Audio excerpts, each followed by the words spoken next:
Kujenga uchumi imara na mwalimu Gabriel Mwongosi. Kujenga uchumi imara na mwalimu Gabriel Mwongosi. Leo nataka tuangalie miradi ambayo ndio inatengeneza fursa. Ufundi. Katika ufundi humo tutaziona fursa. Kuna ufundi wa useremala, carpentry. Useremala, lakini vile kuna ufundi wa gereji au karakana za magari. 3, ufundi umeme. Shule za msingi, shule za sekondari, vyuo vya lugha na vituo vya lugha ya kufundisha lugha tu. Sasa hii ni baadhi ya vitu kwenye kipengele cha elimu. Useremala, unaweza kujifunza useremala ukawa mtengenezaji mzuri wa vifaa mbalimbali vinavyotokana na useremala. Humo kuna fursa. Lakini kipengele cha pili katika kipengele cha elimu ni afya. Unaweza ukawa na duka la dawa. Unaweza ukatengeneza chakula na lishe au chakula cha lishe. Unaweza ukatengeneza uji ambao watu wakinywa wanapata afya, na ukatengeneza kituo chako cha kuzia unga huo wa lishe. Lakini unaweza kutengeneza vituo vya ushauri na saha. Kuna watu sasa hivi wana msongo wa mawazo umewasumbua, watu wamesongwa vibaya mno, wanahitaji wapate mtu ambaye ni mtaalamu katika ushauri. Hizo zote ni fursa. Kufungua vituo vya ushauri. Ushauri unaweza kuanzia hata na kachumba kadogo tu, kushauri watu wawili, watu wakasubiria hapo nje, na ukapata mapato kutokana na ushauri. Lakini ukianzisha kituo cha mazoezi, unatafuta tu mkufunzi mmoja kwamba bwana mimi naanzisha kituo cha mazoezi. Unaanza na vitu vichache. Unaanza na kamba, unaanza na nini? Vitu vichache watu wakafanya mazoezi. Unaona kuna watu wakiwatembeza kilomita 1 ulimi unatoka kwa sababu afanye mazoezi. Lakini vile vile kuna magonjwa madogo madogo huwa yanasumbua sana watu, mafua, sina nini, kwa sababu afanye mazoezi. Lakini ukifanya mazoezi, swala la mafua linakuwa lipo. Sasa haya yote yanatusaidia kujenga afya, kwa sababu ukiwa na afya imara, wewe utakuwa mtu wa kujenga uchumi imara. Amen, watu wa Mungu. Amen. Kipengele cha 3 ni cha mawasiliano na habari. Hapo ulipo ndugu yangu, unaweza kuanzisha kituo cha redio. Unaanzisha kituo chako cha redio, unaanza na mtangazaji mmoja au wawili tu. Mwisho linakuwa ni redio kubwa. Kwa sababu pale utapata matangazo, watu watatangaza vitu vilivyopotea, watu wataenda matangazo ya shughuli zao, biashara zao na kadhalika na kadhalika. Kwa hiyo unaweza kuanzisha kituo cha redio, mradi umekidhi yale mahitaji na matakwa ya kiserikali. Lakini vile vile unaweza kuwa na music recording center. Na kuna mtu mmoja anaitwa Rudiger, tumemsoma kwenye mambo ya uwekezaji au investment. Alisema don't put all eggs in one basket. Yaani usiweke mayai yao yote kwenye kikapu kimoja. Kuna watu akishikilia kajibu kamoja ni yako hapo, kakigoma basi anasema na mimi nimekwisha. No. Tawanya mambo. Kuna kazi zingine zinajifanya zenyewe. Maana mkianzisha tu inaenda. Kwa hiyo ukianzisha music recording center au studio, hiyo inaweza kusaidia. Kwa mfano huko unaangalia nani ana mtu wa kurekodia muziki? Hana. Lakini tuna watu chungu mzima wanataka warekodi nyimbo. Lakini vile vile tupate walimu wazuri ambao watakao na shape watu katika nyimbo zao. Kuna watu wanatunga nyimbo lakini hawezi kuzipanga vizuri. Sasa uwe ni mtu unasema mimi nanyosha nyimbo zako.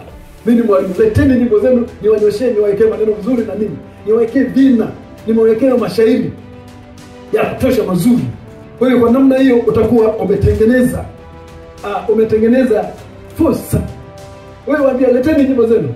Kuna watu wanajua kutunga lakini hawezi kuweka vina vizuri, wewe utawekea vina vizuri. Kipengele cha 4 ni kilimo. Tafuta kidogo tu cha kulima passion. Passion watu wanunua. Passion hazinunuliki. Sasa passion tafuta miche yako, tandaza nyaya na nini, mali padogo ukizisambaza hivi.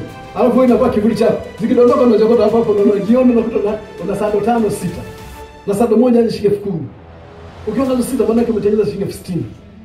Unapolima passion haimaanishi sasa umeacha kazi zingine. Kazi zingine zitaendelea kama kawaida. Kwa hiyo kilimo hakimtupi mtu. Ila mtu anaweza kutupa kilimo. Jembe alimtupi mtu. Mtu anaweza katupa jembe hata likalala nje. Mpini ukaliwa na mchwa. Kaja mpini wa jembe unaliwa na mtu. Kwa sababu mtu ametupa jembe lake. Amen, watu wa Mungu. Amen. 哎， Kwa hiyo lazima sisi ndio watu wa kufanya mapinduzi na mabadiliko kwenye kilimo. Kuna miti ya matunda. Unaweza kuweka miti ya matunda, miembe ukaweka. Lakini vile vile ukatengeneza mboga, sukuma wiki zinakubali. Sukuma wiki unaweza kuchuma hata miezi 6. Inaendelea. Lakini tutaangalia kitu kimoja huko mbele. Kuna kitu wanaita kuthubutu. Kuthubutu ndio tatizo. Hapa mnasikiza vizuri, mnanielewa vizuri sana. Sasa kuthubutu ifike kipengele cha kuthubutu sasa. Wanaanza malalamiko, unajua mimi uwezo wangu mdogo, mimi sijasoma, mimi ni mzee, mimi ni msichana, mimi sijui nini. Yaani anapokea mtu malalamiko. Amen. Kuna ufugaji wa kanga. Amen, watu wa Mungu je? Amen. Biashara. Kipengele cha 6 hicho. Biashara. Kwenye biashara kuna shughuli nyingi za kufanya. Fursa zipo nyingi sana, zipo kibao. Fursa ziko nyingi. Vyombo vya kulipia vinalipa. Amen. Tengeneza choo. Watu wanataka kujisaidia, wanataka kujisaidia tena mapolini. Hao wanazunguka watu wa daradara, wanazunguka nyuma ya gari, anaweza kulikojolea tairi. Asikojolee tairi, aende kukojoa kwenye choo. Amen. Lakini vile vile kumbi za mkutano. Amweni, mnaweza kujiorganize hata watatu sasa ngoja tutengeneze ukumbi. Kwa hiyo kama tutatengeneza uchumi imara, tutakuwa na roho ya kutoa. Kwa sababu mtu kama umefanikiwa utatoa. Uzoaji wa taka. Taka unaweza kuweka kinani chako cha kuzoa taka, kigari cha kuzoa taka na kuzoa kwenye center fulani. Unaenda kuchukua taka kwa watu. Kuna watu ambao hawataki shida. Ndio uchukue taka hapa nyumbani. Yeye hataki kuzigusa. Lakini anakupa pesa. Sawa. Vituo vya mazoezi nimesema. Juisi. Tengeneza juisi kali kabisa. Juisi unaambia juisi ambayo ina sukari, unaweza kusema juisi ya asali, matofali. Kuna upigaji wa matofali. Anza na mifuko michache, anza kupiga tofali. Kuna jamaa mmoja anafanya biashara ya matofali. Sitaki kusema. Sasa hivi ni tajiri, amenunua mpaka tamaroli. Kwanza kwenye upigaji wa matofali. Piga matofali yawe imara. Matofali unaambia ile tofali ni nusu ya jiwe. Unaweza kusema ni jiwe lililotengenezwa. Unaweza kulipa matangazo, ni jiwe lililotengenezwa. Na unawaambia wewe bomoa, piga ngumi likipasuka gharama yangu. Unamwambia nipige ngumi likibomoka ile ni gharama yangu. Watu watapata imani, watanunua tofali kwako. Watatoka watu Kibaha kuja kununua tofali ulizotengeneza wewe. Nguo, uzaji wa nguo. Viatu. Wewe ukisema mimi ndio na viatu tu, vizuri classic, viatu standard. Wakikujua kwa viatu standard watakutafuta uliko. Hizo zote ni fursa. Swala la fursa zipo nyingi. Ni wewe tu umeamua unataka kufanya kwa kiwango gani. Viwanda ndugu zangu, tunaweza tukafungua. Unaweza kufungua kiwanda cha maji. Unaweza kufungua kiwanda cha vijiti vya meno. Mashine za kutengenezea zipo.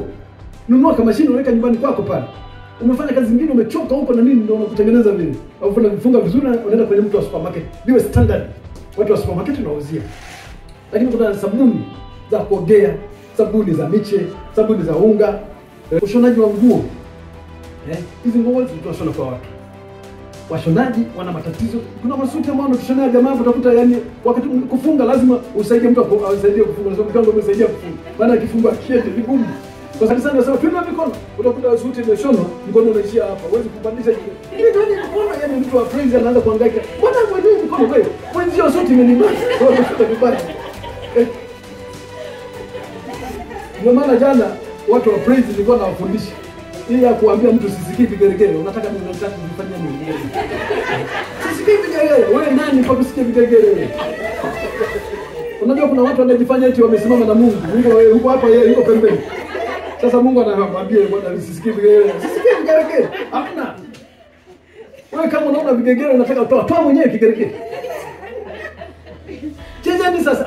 Wewe cheza, anzisha mchezo wewe. Jana nilikuwa nafundisha hapa kwamba wewe ndio uanzishe. Eti omba. Sasa wewe vipi? Wewe si omba mwenyewe. Omba wenzako atakufuata wewe. Si atakufuata. Kwa sababu ukisema omba na mdisturb mtu, pengine mtu aishajipanga sasa. Bali msema hiki ni kipindi cha kwenda mbele za Mungu, cha kuomba. Kila mtu yuko tayari. Sasa ukianza kuwasikiza wewe. Ni amombi mistake. Ni mistake. Mkishapanda kwenye ndege umeshanyanyuka ebereni. Amen. Tuangalie mambo 6 ambayo yanaweza kufanya wewe ukatengeneza uchumi imara. La kwanza ni afya bora. La kwanza ni nini? Lazima uwe na afya bora. Kuna watu wengine wanashindwa kujenga uchumi imara kwa sababu afya yake ni mgogoro. Kwa hiyo lazima tutengeneze afya bora. Kwa namna gani? Kula chakula bora, usipende sana mafuta. Mafuta si chakula bora. Kuna watu wanamwagia mafuta mpaka anataka anakishika watu mafuta mengine anadondoka chini. Hamna. Kula chakula cha kuchemsha super standard. Kwa hiyo ulaji wa vyakula uwe selective, lakini vile fanya mazoezi. Sema mazoezi. Mazoezi lazima ufanye mazoezi. Cha pili, hasira. Linde sana na hasira, kaa mbali na hasira. Hasira ikae mbali na wewe, maana haitendi mapenzi ya Mungu. Hasira haitendi mapenzi ya Mungu. Kwa hiyo hakikisha unaiweka mbali hasira. Biblia inasema asiyejizuia nafsi yake amekufa ajapokuwa anaishi. Kwa unaweza kuwa unaishi, unatembea na nini, lakini unashindwa kujizuia, wewe umekufa. You are dead. Kwa hiyo hakikisha unajizuia hasira. Jambo la tatu, fedha. Nidhamu ya fedha. Matumizi na kuweka akiba. Kwenye nidhamu ya fedha lazima tuwe na nidhamu ya fedha. Nidhamu ya fedha iko katika maeneo matatu muhimu. La kwanza, ukipata hela yoyote ile, hakikisha fungu la 10 unafanya nini? Unaweka pembeni, kwa sababu sio ya kwako. Laana nyingi tumezipata kwa sababu watu hawatoi fungu la 10. Kwa hiyo nzia leo hii weka mstari kwamba ya nyuma yamepita, ya kale yamepita, sasa tazama yamekuwa mapya. Whenever you get anything, hakikisha 10% unaitoa, unaiseti ya Saudi, kwa sababu sio ya kwako. Unabakia asilimia ngapi? 90. Hatua ya pili, unachukua asilimia 40. Asilimia 40 unaweka akiba.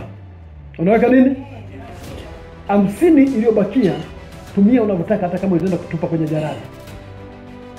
Hata kama unaenda kutupa kwenye katupe tu, utakuwa hujakosea, utakuwa umetenda haki, kwa sababu tayari umetoa fungu la 10, tayari umeweka akiba, kwa sababu akiba haiozi.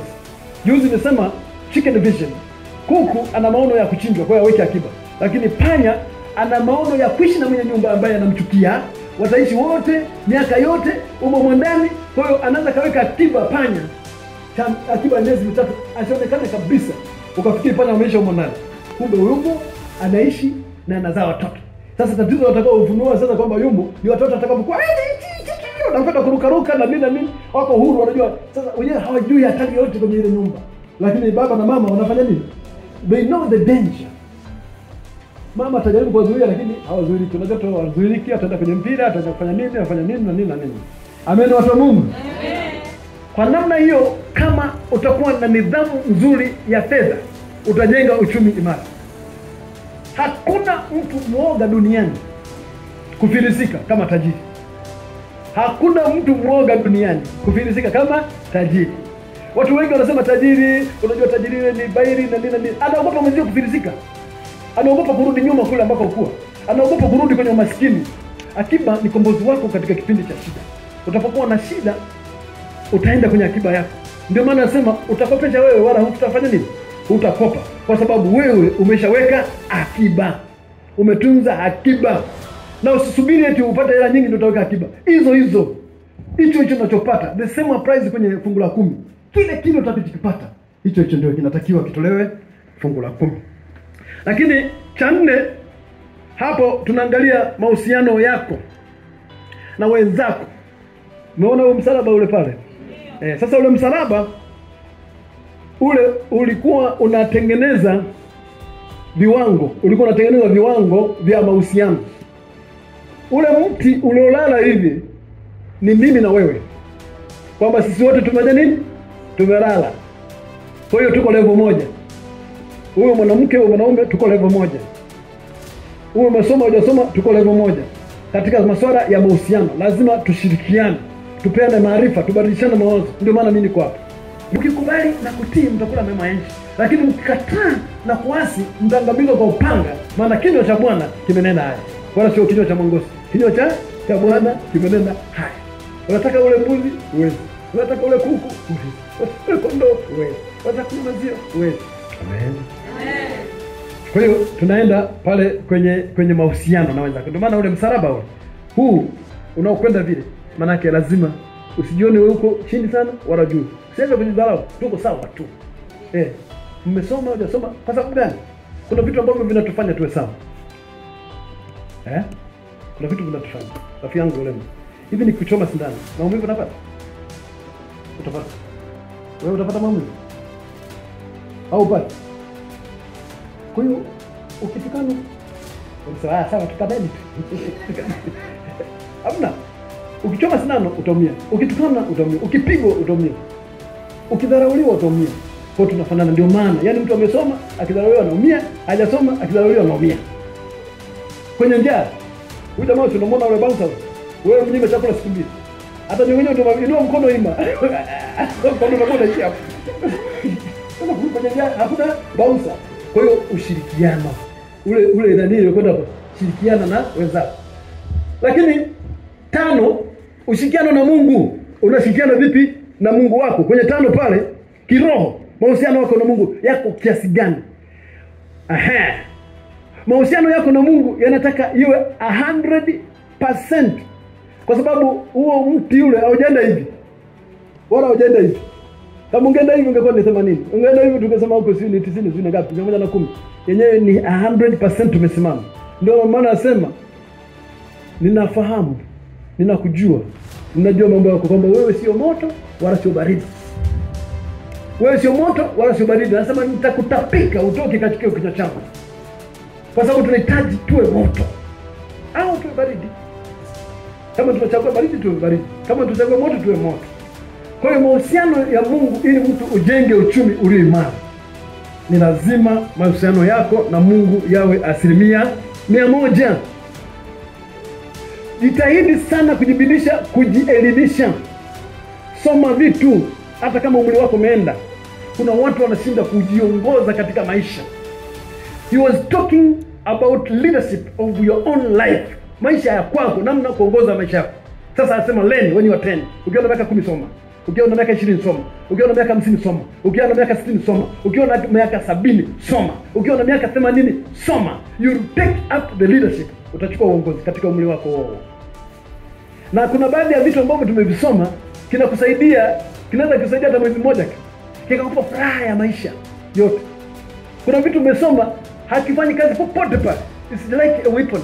Hapa tuna silaha ambazo nchi hii imezinunua haijawahi kuzitumia. Na kuna nchi ambazo zimenunua silaha haijawahi pigana vita. Afadhali sisi tulipigana mwaka 78. Hili lazima tuwe na silaha. Huwezi kusema kwa sababu mimi sina mpango wa kupigana vita na mimi sihitaji kuwa na silaha. Silaha lazima nayo.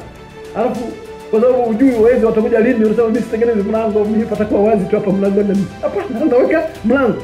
Those are the preventive mechanism. Lazima ujikinge mwenyewe. Tunahitaji elimu. Jielimishe. Nimejielimisha kadri ya uwezo wangu kwa ajili ya faida ya wote. Lakini vile vile kwa sababu Mungu alinipa afya, alinipa nguvu ya kuweza kupata hiyo elimu. Sasa na mimi lazima nitoe bure. Biblia inasema mmepewa bure, toeni bure.